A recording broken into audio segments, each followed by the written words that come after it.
Today, we're diving into a really fascinating idea from our source material. What if you could finally understand your partner's reactions, not as random choices, but as a core part of his biological blueprint? Let's get into it. I mean, we've all been there, right? Those moments where you're just baffled, feeling like you're speaking two completely different languages. It can be so frustrating. But what if that manual actually existed?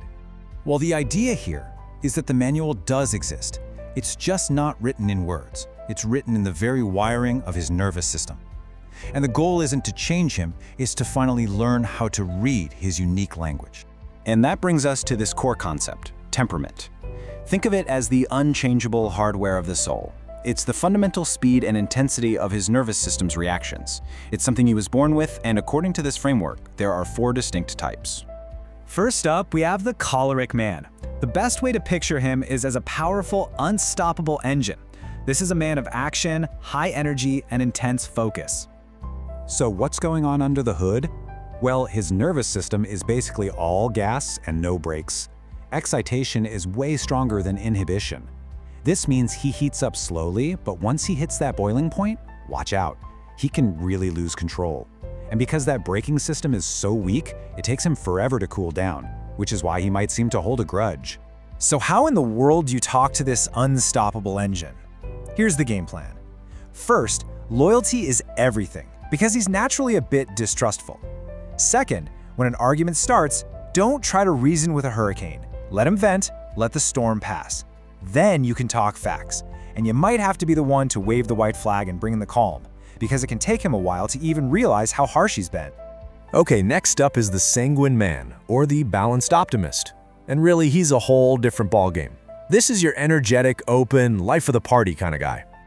The sanguine's nervous system is, you guessed it, balanced. His gas and brakes are pretty much equal, so yeah, he might get angry in a flash, but he cools down and forgives just as quickly.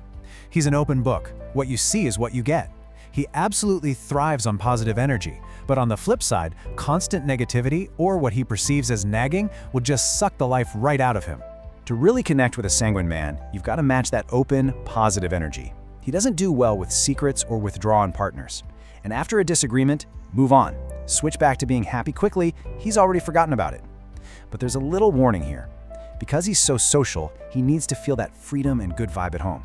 If he feels suffocated, he might just go look for that positive attention somewhere else. All right, let's move on to the 2 introverted types, the phlegmatic and the melancholic men. Now, on the surface, they can seem really similar. Both are pretty quiet and reserved, but inside, they are running on completely different operating systems. Check this out. The phlegmatic is a calm fortress. His system is strong but slow, with his hidden fire of deep emotion inside.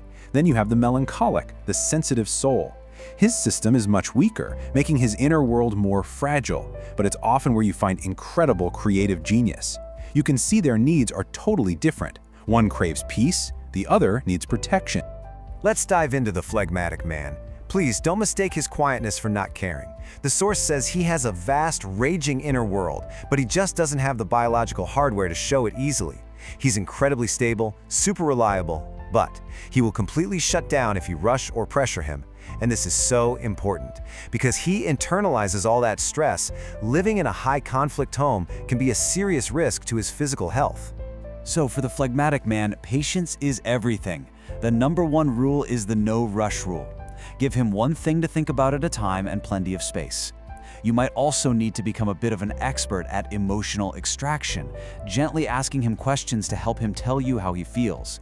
And most importantly, creating a peaceful home sanctuary isn't just a nice to have. For him, it's a non-negotiable health requirement. And now, the melancholic man, our sensitive soul. His nervous system is just weaker. He doesn't have a lot of raw energy, which can make him seem timid and very sensitive. He's super vulnerable to what other people think. But this sensitivity is also the wellspring of his creativity. For him, everything, including physical intimacy, is tied to his emotional state. He really thrives with a partner who provides consistent, nurturing support. If you're with a melancholic man, you need to be his anchor.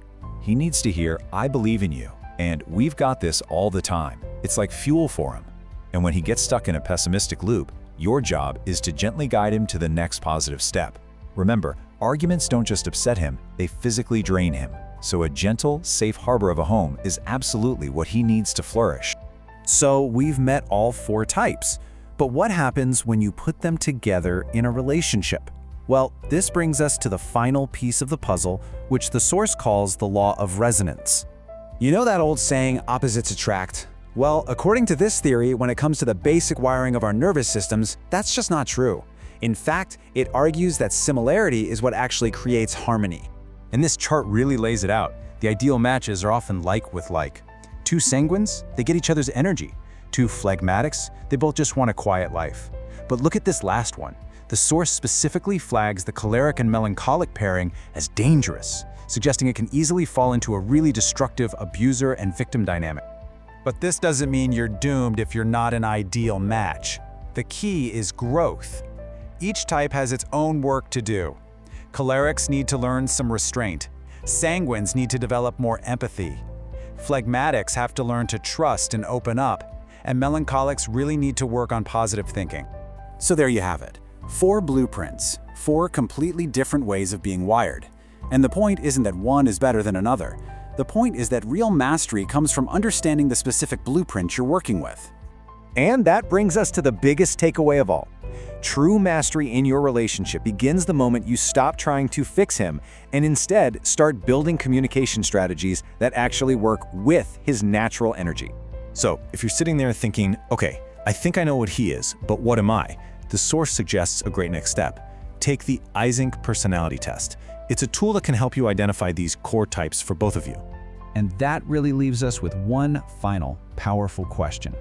Now that you have a potential blueprint, a map to his inner world and how he's wired, what are you going to build with it?